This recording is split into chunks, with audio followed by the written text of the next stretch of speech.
Hello friends, காசில் கீரை கோங்குரான்னு சொல்லக்கூடிய புளிச்சக்கீரை வாங்கினீங்கன்னா கண்டிப்பாக ஒரு முறையாவது இந்த மெத்தடில் ட்ரை பண்ணுங்கள். புளிச்சக்கீரை கடையில் செய்கிறதுக்கு ஒரு கட்டு கீரையை கிள்ளி கழுவி வச்சுருக்கேன். ஒரு சின்ன சைஸ் வெங்காயம் தக்காளியை ஒன்றும் பாதியமாக வெட்டி வச்சுருக்கேன். ஒரு 5 பல்லு பூண்டு, 6-7 காஞ்ச மிளகா, கூடவே ஒரு மீடியம் சைஸ் வெங்காயத்தை பொடிசாக கட் பண்ணி வச்சுருக்கேன். ஒரு புடி வேர்க்கடலை எடுத்து வச்சுருக்கேன்.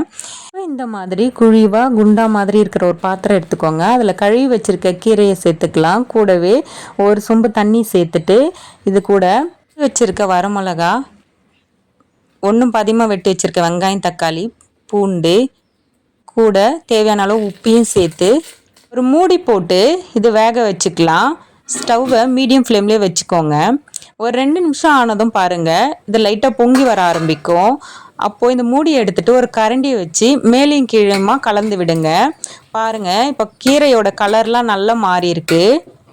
மாதிரி குண்டம் ஃபுல்லாக இருந்த கீரை பாருங்கள், வெந்ததுமே பாதி அளவு வந்துருச்சு.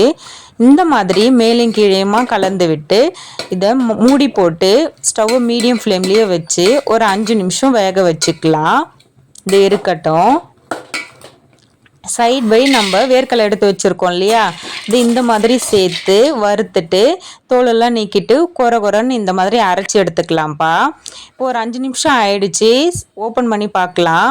பாருங்கள், கீரைலாம் நல்லா வெந்து வந்திருக்கு. இப்போ இதை ஒரு சல்லடை தட்டு போட்டு தண்ணிலாம் வடிச்சிடலாம்ப்பா. தண்ணி வடித்து எடுத்துகிட்டு வந்துட்டேன்.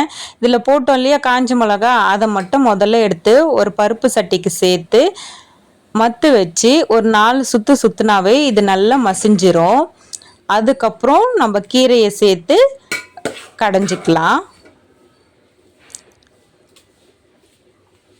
இந்த மாதிரி தண்ணிலாம் வடிச்சிட்டு வெறும் கீரையை மட்டும் எடுத்து கடைஞ்சிக்கலாம்.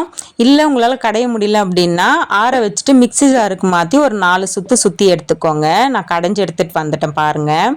இது கூட நம்ம ஆல்ரெடி அரைச்சி வச்சுருக்கோம் இல்லையா வேர்க்கடலை பொடி, அதையும் சேர்த்து அப்படி இப்படியும் ஒரு 2 சுற்று சுற்றுனீங்க அப்படின்னா கீரையோட இந்த வேர்க்கடலை பொடி ஒன்றோடு ஒன்று சேர்ந்து கலந்து வந்துடும்.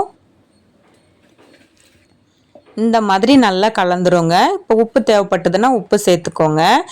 தாளிக்கிறதுக்கு தாராளமாக எண்ணெய் சேர்த்துக்கோங்க. ஒரு 4 ஸ்பூன் எண்ணெய் சேர்த்துட்டு மீதி இருக்கிற 3 வரமிளகாவை இந்த மாதிரி கிள்ளி சேர்த்துட்டு கடுகுளுந்து வெடிஞ்சதும் கட் பண்ணி வச்சுருக்கேன் இல்லையா வெங்காயம், அதை சேர்த்து கொஞ்சம் கலர் மாறுற வரைக்கும் வதக்கிக்கலாம். வடகம் தாளிப்பு தான் சூப்பராக இருக்கும். என்கிட்ட வடகம் இல்லை, அதனால் வெங்காயம் சேர்த்து தாளிச்சுக்கிறேன். அவ்வளோதான். நம்ம கடைஞ்சி வச்சுருக்க கீரையை இதில் சேர்த்து கலந்து விட்டோம் அப்படின்னா புளிச்சக்கீரை கடையல் சூப்பராக ரெடி ஆயிரும். இது களி சாதம்னு சொல்லிட்டு எல்லாத்துக்கூடையும் சூப்பராக இருக்குங்க. நான் இன்னைக்கு களி சாதம் 2மே தான் செஞ்சுருந்தேன். களி செய்யறது எப்படின்னு சொல்லிட்டு நம்ம சேனலில் வீடியோ ஆல்ரெடி அப்லோட் பண்ணியிருக்கேன். வேணுன்றவங்க டிஸ்கிரிப்ஷனில் லிங்க் கொடுக்குறேன், போய்ட்டு செக் பண்ணி பாருங்கள். எனக்கு புளிச்சக்கீரையை சாதத்தோட இந்த மாதிரி பிசைஞ்சு உருண்டை பிடிச்சி சாப்பிட்றது டேஸ்ட் வைஸ் எனக்கு பர்சனலாகவே ரொம்ப பிடிக்கும். இதெல்லாம் புளிச்சக்கீரை கடையில் ட்ரை பண்ணிவிட்டு எப்படி இருந்ததுன்னு கமெண்டில் சொல்லுங்கள். வீடியோவை லைக் பண்ணிவிட்டு உங்கள் ஃப்ரெண்ட்ஸ் அண்ட் ஃபேமிலிக்கும் ஷேர் பண்ணிக்கோங்க. தேங்க்ஸ் ஃபார் வாட்சிங்.